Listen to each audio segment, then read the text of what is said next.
Hello, this is Mary with Mango Math, and I'm here with Millie to give a lesson tutorial out of our problem-solving kit.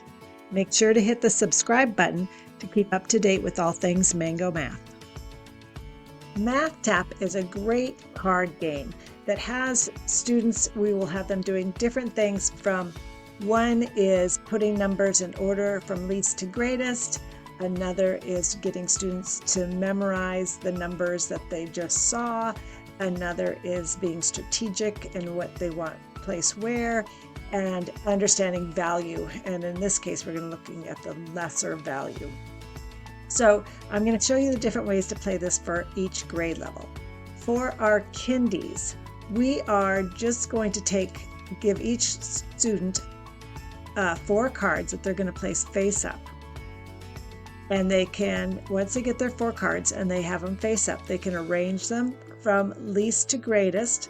So we'll move these 2 cards around. So we have 1, 2, 8, and 10. Now we want to get the lowest hand possible. So each on a person's turn, they can choose to draw a new card. So let's say they drew this 2. Now, once they drew a card off of the draw pile, they can choose, are they going to take that card or leave that card?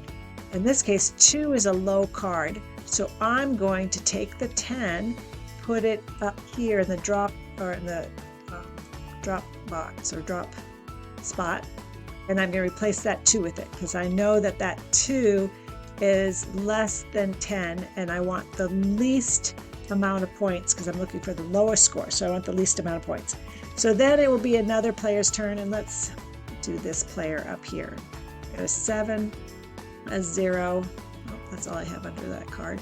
So let's grab some over here. 4 and 7. So this player has these cards, and they can arrange them in order from least to greatest, and they have 2 7s, so they got 7, 7. So on their turn, they get to decide, do they want to take that 10 or do they want to take a number out of the draw pile? So they're going to draw a number and look what they got. They got 11. Now they have to decide, are they going to keep that 11 and replace it with one of the numbers they have, or are they going to discard it? In this case, 11 isn't a very good number because it's a high number and we're looking for a low score, so they can place that 11 back on the deck. Now it's back to my turn. I'm going to draw a card. I have a 6. Now I get to decide, am I going to replace one of these cards or keep it? And in this case, I'm going to replace that 8 with the 6. Now, the reason it's called Math Tap is I might think that that's the lowest hand I can get. So I'm going to tap and say, game's over.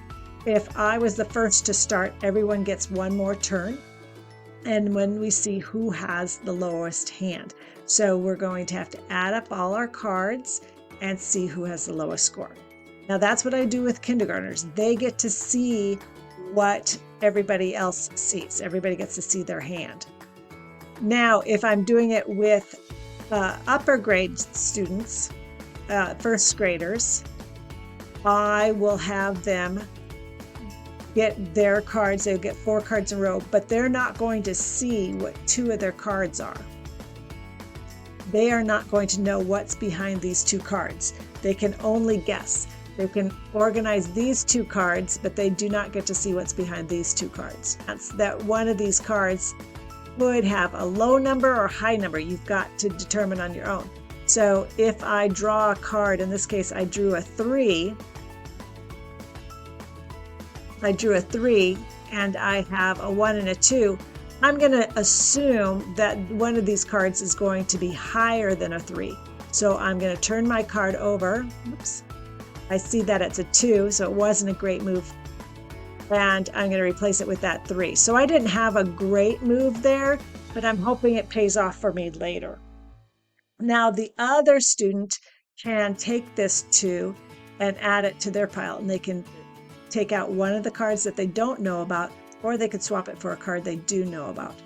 But as I don't know what's behind these cards, and they're more likely than not being higher than 2, I'm going to take this one out, and look, it was a 7, so that was a good fall, and I'm going to put my 2 in there. So now I have a lower hand. But if you look at the score so far, this player has 6 and I have 6. So it's all based on this last score.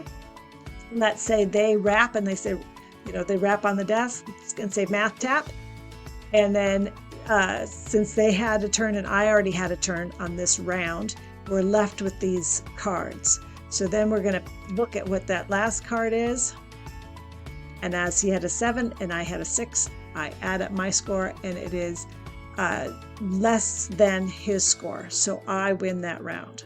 So that's how you do it with the first graders. Now up to second graders, it's the same exact game, but this time every card is covered and they can peek at any 2 cards, but they can only peek at it and then they have to remember what they peeked at and what they saw. So it's the same exact game, but this time every card is covered and they can only peek at it. And their cards always stay covered. So if they are to replace one of these cards with an 8, all the kids can see that I drew an 8 and replaced it with whatever was behind that card. So now they can remember I have an 8. But if I took a card off the deck, they're not going to know and I hide it, they're not going to know what card I drew. So when it comes to rapping and saying you think you had the lowest hand, you really don't know what anybody else has. So that's a little challenge, but it's a fun game. So enjoy. Thank you for checking out our video and seeing how to play these great Mango Math games. Make sure to hit the subscribe button for more Mango content and check out our website at www.mangomath.com.